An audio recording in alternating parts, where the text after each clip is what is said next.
Hello everyone, welcome to Durga tutorial YouTube channel. Bihar Vidyalaya Pariksha समिति से related एक नए अपडेट के साथ मैं फिर आज हाजिर हूं। तो जानते हैं क्या अपडेट है। 11वीं 2020 से लेकर 22 सत्र के एडमिशन डेट में बदलाव। 8/7/2020 से शुरू होगा ऑनलाइन एडमिशन।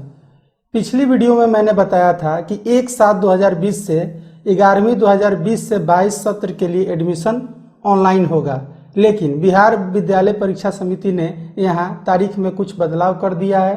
तो जानते हैं पूरी जानकारी को।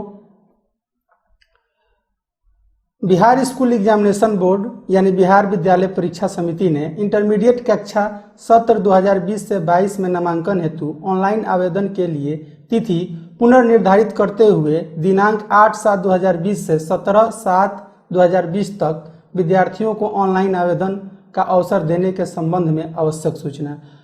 ये न्यूज कल का है, यानी 1 तारीख 2020 का है।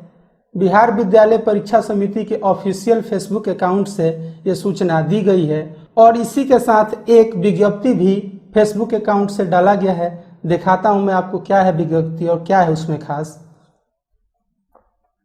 ये रही विज्ञप्ति।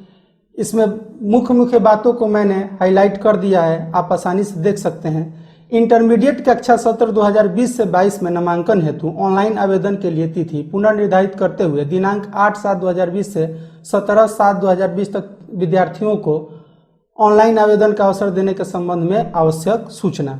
यहाँ पे बताया गया है ऑनलाइन आवेदन करने के लिए दिनांक 1/7/2020 से 10/7/2020 तक तिथि निर्धारित की गई थी, जिसे अपरिहार्य कारणवश यानी आवश्यक कारणवश दिनांक 8/7/2020 से 17/7/2020 तक पुनर्निर्धारित किया जाता है।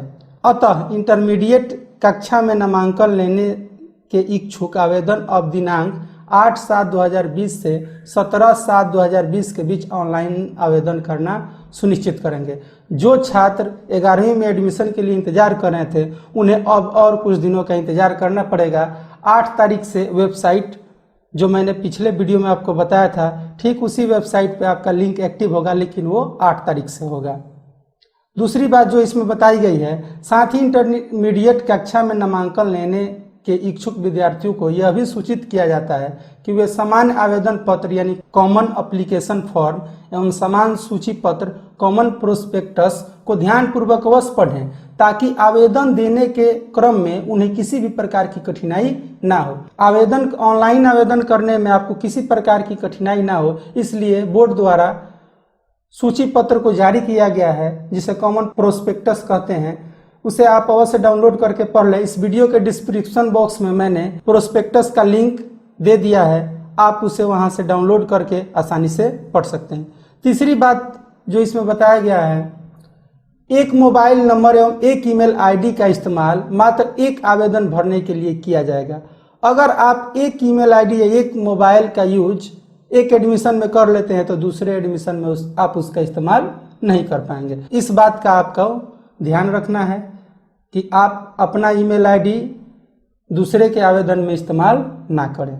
चौथी बात जो यहाँ पे बताई गई है, ऑनलाइन नामांकन के लिए बिहार विद्यालय परीक्षा समिति पटना द्वारा एक मोबाइल ऐप तैयार किया गया है, जो कि गूगल प्ले स्टोर पर OFSS नाम से उपलब्ध है। इस ऐप का इस्तेमाल केवल एंड्रॉयड स्मार्टफोन पर किया जा सकता है। इसके इस्तेमाल से आवेदक अपने दिए गए आवेदन से संबंधित सूचनाओं एवं जानकारियों को प्राप्त कर सकते हैं। बिहार विद्यालय परीक्षा समिति द्वारा एक एंड्रॉयड ऐप बनाया गया है, जिससे कि आप अपने आवेदन की स्थिति देख सकते हैं। लेकिन यह एडमिशन की बाद की प्रक्रिया है। एडमिशन ऑनलाइन करने के बाद ही आपको आवेदन संख्या मिलेगा, जिससे आप प्ले स्टोर पर मौजूद उस ऐप से देख सकते हैं अपने एप्लीकेशन की स्थिति। एक बात यहाँ पे और बताया गया है कि इस ऐप के माध्यम से आप ऑनलाइन अप्लाई नहीं कर सकते हैं। आप अपना एडमिशन का फॉर्म इस ऐप से नहीं भर सकते हैं, सिर्फ स्टेटस उसे देख सकते हैं।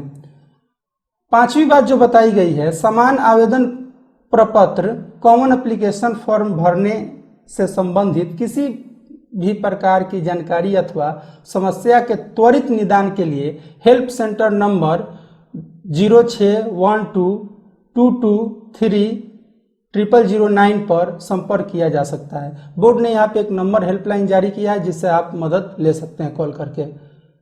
तो आज के लिए इतना ही। अगर कोई इन्फॉर्मेशन नया आता है तो मैं आपको ज़रूर बता दूंगा। अगर वीडियो अच्छा लगा हो तो इसे लाइक कीजिए, शेयर कीजिए, कमेंट कीजिए। इन्फॉर्मेशन ये पसंद आए तो इस वीडियो को ज़्यादा से ज़्यादा शेयर कीजिए ताकि मैं ऐसा ही इन्फॉर्मेशन आपके लिए बिहार बोर्ड से रिलेटेड लाता रहूं। अगर आपका कोई सुझाव हो तो हमें कमेंट करके ज़रूर बताएं। Thank you.